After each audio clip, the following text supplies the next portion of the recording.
Welcome to our channel. Today we how to update contact information in Chase app, profile management step by step clearly. Open the Chase app on your mobile device. Log into your account using your username and password. Once logged in, navigate to the menu in the top left corner. Tap on Profile and Settings to access your account information. Select Personal Profile from the list of options. Here, you will see your current contact information displayed. To update your phone number, tap on the existing number. Enter your new phone number in the provided field. After entering the new number, tap Save to confirm the update. If you need to change your email address, locate the email section. Tap on the existing email address and enter the new one. Make sure to double-check for any typos before saving. Once updated, tap Save to confirm the email change. For address updates, navigate to the address section of your profile. Tap on your current address to edit it. Input your new address and ensure all fields are filled correctly.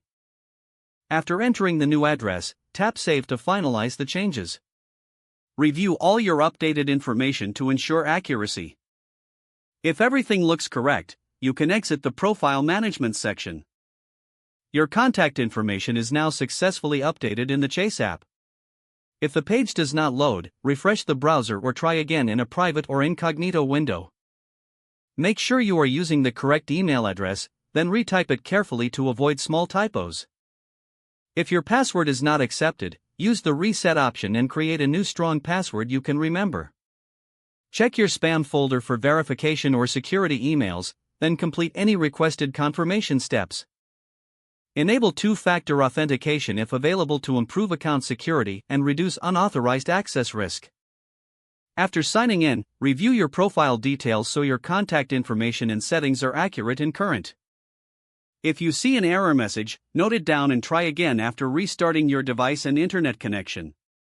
Log out when you finish, especially on shared devices, to keep your account and payment information secure. Don't forget to like this video and subscribe to our channel for more step-by-step tech guides.